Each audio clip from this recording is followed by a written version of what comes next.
Alf, how are you? It is another episode of the Collectibles Dad. Welcome back, friends. Today, Pokemon investor channels don't understand how supply works. School's closed. It's a holiday, you dumbasses.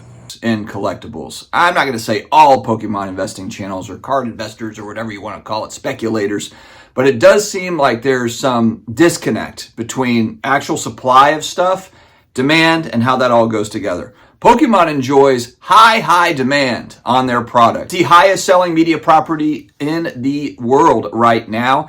And when demand is really high, it makes it easy to talk big on, this, that, or whatever card set or game or whatever it is. And look, that's just the way it is. It's not showing any signs of slowing down.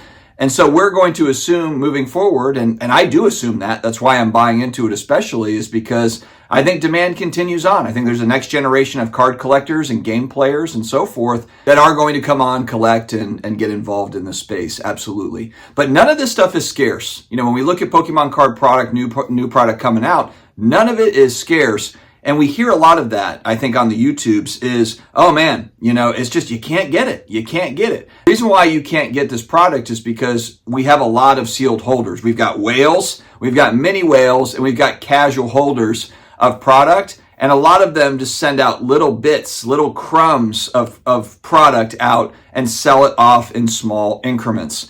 And so it feels like when you go into TCG Player, you go onto eBay for a lot of this stuff that, man, it just doesn't seem like there's that much out there. It exists, it's just not for sale right now. But we have seen, of course, with prices moving up, every time there is a price movement up and you kind of plateau off, it's simply because paper hands come in and they're going to sell off a portion of their holdings. And that's not a bad thing. When I say paper hands, if you've got 100 boxes and you decide to sell 20 because they doubled in price, that makes complete sense. If you decide to sell all 100 of them because you bought them and they're double, triple what they were, that makes total sense too. And if you decide that you're going to hold on to it for 10, 20, 30, 50 years, pass it down or whatever, that is fine too. Everybody can do whichever of these options. And so in the last video, I shared that I bought 3 just regular ETBs for Prismatic at $100 each shipped. So out the door, $300 for 3 of them.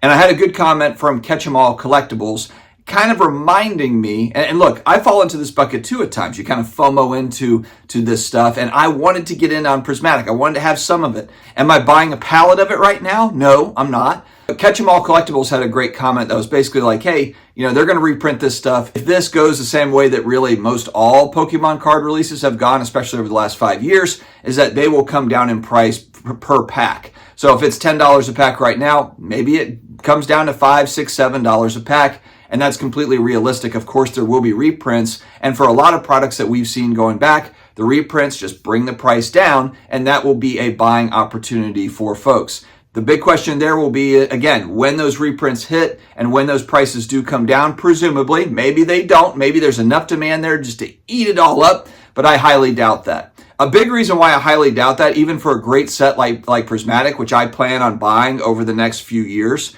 just kind of in little chunks, is 2025, from what I understand, and again, viewership helped me understand this. From what I understand, this is a strong year for new product coming out. A lot of excitement around new releases, just being that collectors feel like there's a lot of good sets coming out. And so there's going to be a lot of demand naturally for the new product that's coming out. Not to mention the fact that you've got sports card guys like me and you've got other folks that are speculating that are going to come in and buy this stuff. Now, I've heard mixed reviews on Journey Together. Journey Together, it's coming out. I was on Pokemon Center when it hit, that morning when Journey Together hit, and the booster boxes, they were either 143 or 163. I think they were 163 or something like that. And I put 3 of them in my cart. I went to check out, and I thought it worked. It went through. I think it said thank you and everything, but nothing ever went through. So I didn't get any of the Journey Together boxes. And that was at the pre-sale price. Now, again, just thinking back to what Ketchum said and what others have said, hey, look, they are most likely going to be reprinting some of these or all of these products over the next year, couple years, 3 years. You got kind of a long runway there to buy into this product. And so how much of today's investing / speculating is FOMOing in, kind of like Cabbage Patch dolls going back to the 80s, everyone's rushing to get them. Customers were standing in front of this store at 7 o'clock this morning. The store didn't open until 9, and only a few Cabbage Patch dolls were going on sale. The word was given out that the dolls would be given out behind the store, out back at the freight entrance. And then the race was on. Otherwise dignified, calm, mannerly parents broke into a sprint. They gave me a boy and I wanted a girl. This is my second trip around. My husband works here and I can't even get what I want. But in truth, there will be this product there. And again, we'll come up to the next product. I remember, and this is before I started buying into Pokemon, maybe this was like 6 months ago or so, there was all this hoopla around 151. 151 and people getting in and scooping up 151. There was a big 151 craze. And there's still, you got the Blooming Waters that just came out. I picked up a few of those. My wife actually did get one of those off of Sam's Club at retail. I think it was like $39. And then I bought a couple for, I think, $80. And I bought a couple for $90 each, those larger Blooming Water specialty sets, just to get some, just to have some. And again, look, if they crash and they go down to $40, $50 on the secondary market, then I'll buy more of them. And again, what I think some people have missed here is my time horizon is 20 years, approximately 20 years. So whether I buy some of this stuff at 40 or 50 or 80 or even 100, if I buy a booster box at 150 or if I buy it at 200, I'm not sitting around crying if the thing moves around. If I bought it at 200, I'm not, oh my God, I'm freaking out that it went down to 140 or 150. If anything, if it's a set I really believe in, I want to buy more of that set. So that's kind of where we're at. What I'd like to do over the next few years is really kind of pile in, and not necessarily on new releases, not necessarily on 2024, 2025 stuff.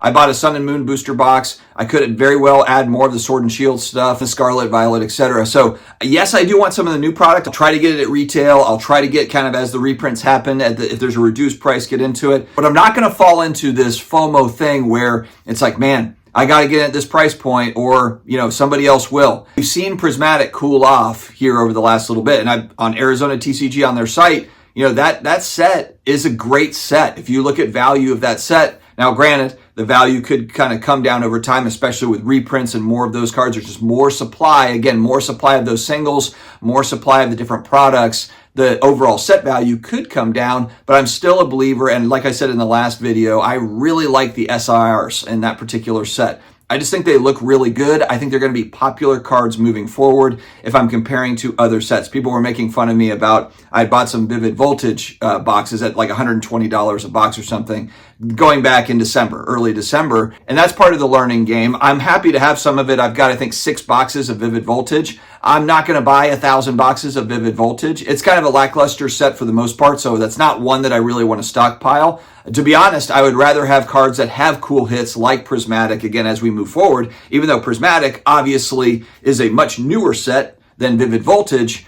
In 15 years, it's not really going to matter. That 3-year gap, I think what's going to really matter is, do the cards inside have value, and or are they popular cards? Are they cards that people look back on fondly? To me, that really spells out a lot of the interest in the XY Evolution set, going back in time. There's a lot of kind of nostalgic feelings when people look at that set. And from my understanding is that one was reprinted heavily reprinted. And now it's $900, $1,000 a box. Again, I'm looking at it from a long-term time horizon, and there's not a lot of patience in this market, and that is what long-term holders really are feeding off of, is the short-term FOMO buying, holding, but then not deciding not to hold. And it does seem to be a thing where you buy a new product. I'm just going to throw out numbers. Maybe it's $200 for a booster box.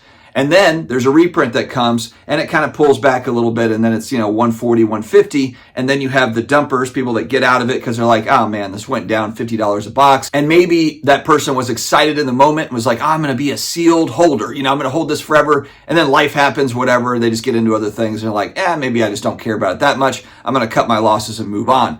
That all works in favor of the sealed holder whales, the mini whales, and the rest of the gang that actually will hold on to it over time. Also the X factor, I know Rudy, Alpha Investments, has talked about it. I've talked about it here. A lot of people are taking notice to the rise in rip and ship business for Pokemon cards. This is something that did not exist, at least from my understanding, going back 5, 6, 7, 10 years ago. And so that is a huge deal for a sealed holder. If you know that a lot of this stuff is being ripped, that of course bodes well for sealed product over time. So I think going back to this, just like when you're buying into anything, it's not really all that different if you're buying into traditional investment type stuff.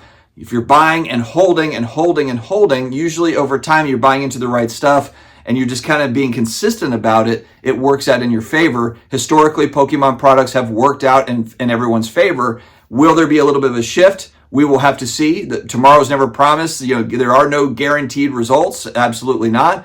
But you can kind of strategically look at how things have gone and how price points work and just be very mindful of that, not get too emotional. And that's what I'm doing now, is trying to be a little bit more patient. As the craze and excitement of new sets do come out, Team Rocket, I think, is a set that's coming out this year that everyone's really fired up about. There's going to be new products that come out in 2025 that people are really amped up about. And my hope is that some of that money from Prismatic kind of moves over to buy that new stuff. And then I'm going to try to get more and more of the Prismatic. I'm actually really excited about the Super Premium box, I think is what they called it, coming out in May for Prismatic. And I believe it's 15 packs in that thing. That's a product. Hopefully, I hope the box is not gigantic to where it fills up my entire house and my wife wants to leave me. But I digress. We will be looking for the Prismatic stuff as the reprints come and as prices probably move down a little bit on it. So we need to practice what we preach. We are preaching patience over here and trying to be patient ourselves. Friends, have an amazing day ahead. Stay healthy. Stay awesome. I'll talk to you again later.